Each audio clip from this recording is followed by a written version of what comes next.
দেবযানীর খাই খাই হেসেলে আপনাদের সকলকে স্বাগত জানাই। কেমন আছেন সবাই? এই গরমের দিনে আমি নিয়ে চলে এসেছি একদম হেলদি একটা স্যুপের রেসিপি নিয়ে। এই স্যুপ বানাতে আমার চিকেন তো লাগছেই। এখানে আমার 1 কেজি চিকেন আছে। এবার আমি যেটা করব, কড়াইয়ের মধ্যে 4 চা চামচ সাদা তেল দিয়ে দেব। এই সাদা তেলটার মধ্যে কিছু ফোড়ন যাবে, সেই ফোড়নগুলো একে একে এবার আমি এতে দেব। এখানে আমি বেশ কয়েকটা 10 থেকে 15টার মতো গোলমরিচ দিচ্ছি, আর 3-4টের মতো দারচিনি দিলাম, আর 4টে ছোট এলাচ, 3টে শুকনো লঙ্কা আর 2টো তেজপাতা ফোড়নে আমি দিলাম। এবারে আমি এখানে মোটামুটি ওই 6টার মতো রসুন থেঁতো করে রেখেছি, সেটা আমি এখানে এবার দিয়ে দিলাম। দিয়ে রসুনের কালারটা জাস্ট গোল্ডেন ব্রাউন না হওয়া পর্যন্ত এটাকে একটু ভাজতে হবে। সবাইকে একটা কথাই অনুরোধ করব, এই রেসিপিটা প্রথম থেকে শেষ পর্যন্ত অবশ্যই দেখতে থাকুন, আর দেখতে থাকুন নিয়মিত দেবযানীর খাই খাই হেসেল। আমি এবার এখানে দেখুন রসুনের কালারটা চেঞ্জ হয়ে গেছে, আর আমি এখানে 1 গাঁট মতো আদাকে রাফলি কুচিয়ে নিয়েছি, সেটা এবার এখানে আমি দিয়ে দিলাম। এবার যেটা করব, এবার আমি চিকেনগুলো এই স্টেজে দিয়ে দেব।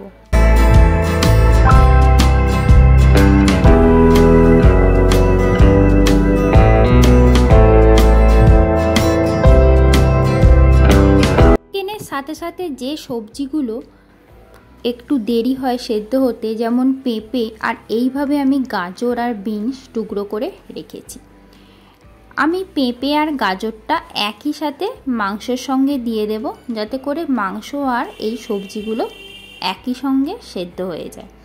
বিনসটা একটু পরে দেব, কেন তার কথাটা আমি বলে দেব আপনাদের। আমি এটাকে খুব ভালো করে একটু মিক্স করে নেব।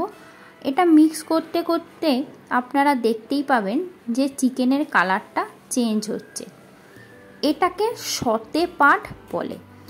এই সতে পাটটা করে নেওয়াটা খুবই ইম্পর্টেন্ট, তার কারণ চিকেনের একটা কাঁচা গন্ধ না হলে থেকে যায় স্টুয়ের মধ্যে।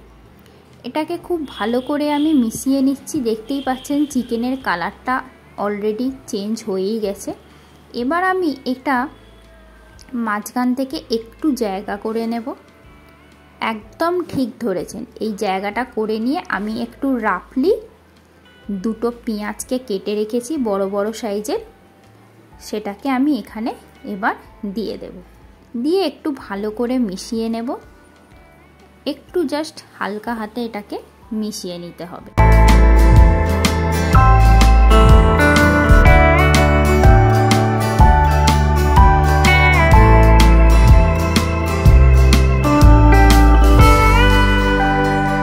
এবার এই স্টেজে আমি দিয়ে দেব স্বাদ মতো নুন। নুনটা আপনারা আপনাদের স্বাদ মতো দেবেন, সেটা মাথায় রেখেই দিতে হবে আপনারা এখানে স্টুয়ের জলটা কতটা দিচ্ছেন, সেক্ষেত্রে নুনটা একটু বেশি কম দিতে হবে। এটাকে খুব ভালো করে আমি মিশিয়ে নিচ্ছি।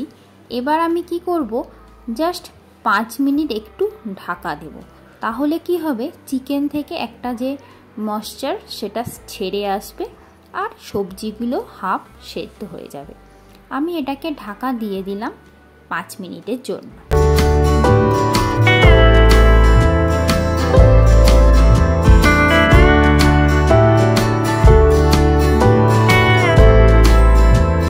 মিনিট আমার হয়েও গেছে।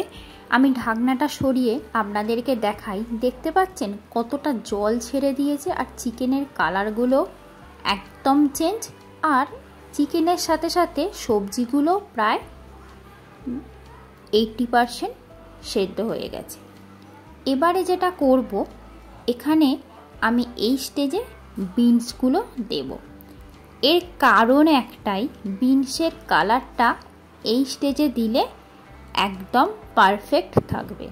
আগে থেকে দিয়ে দিলে কালারটা আর থাকতো না। তো এই স্টেজেই বিনসটা দিতে হবে। সেক্ষেত্রে বিনসটা সেদ্ধ হতে বেশি সময় লাগবে না। এইবার আমি যেটা করব, এটাকে একটু ভালো করে মিশিয়ে নিয়ে আমি এখানে জল দিয়ে দেব। জলটা আমি এখানে পুরো 1 লিটার দিচ্ছি, আপনারা আপনাদের মতো করে এখানে জল দেবেন।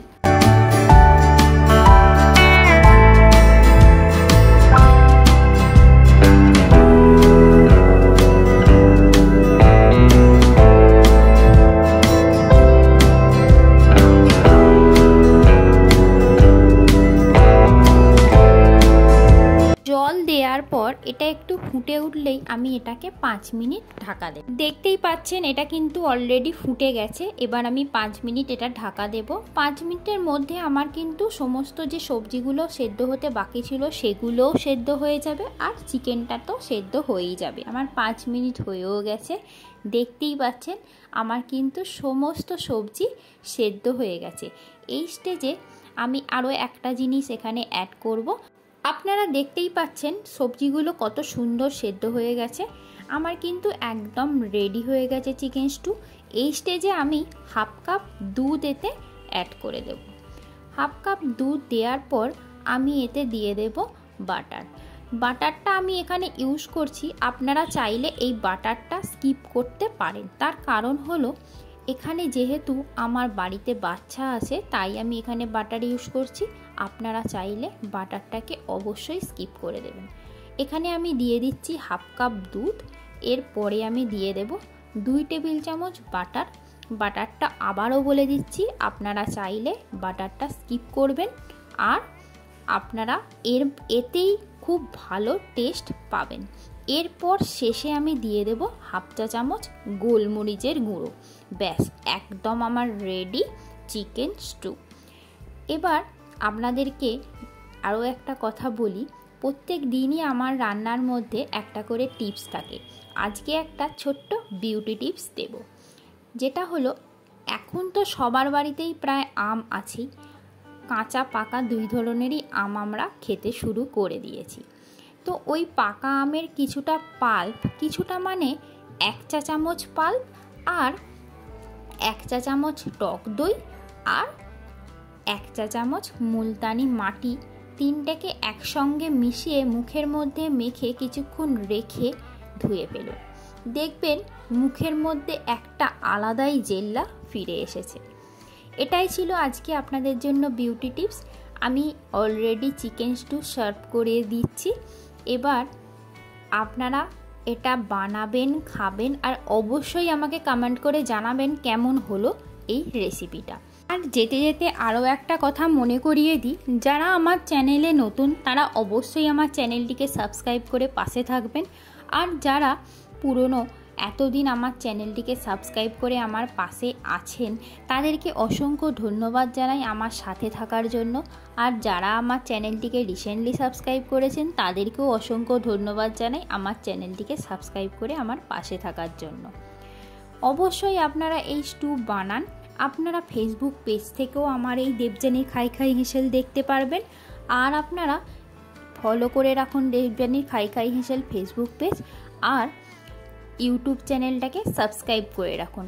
পাশে থাকা বেল আইকনটি প্রেস করে রাখুন, তাহলে যখনই আমি এই চ্যানেলে নতুন ভিডিও আপলোড করব সবার আগে আপনার কাছে নোটিফিকেশানটি পৌঁছে যাবে, আর আপনিও দেখতে পারবেন এই চ্যানেলের নতুন নতুন রান্নাগুলি। অবশ্যই আপনারা এটা বানান, খান, আর সবাইকে খাইয়ে একদম তাক লাগিয়ে দিন। ভালো খান, সুস্থ থাকুন। আবারও দেখা হবে নতুন একটি রেসিপি নিয়ে। আর কিছু সময়ের অপেক্ষা। Thank you.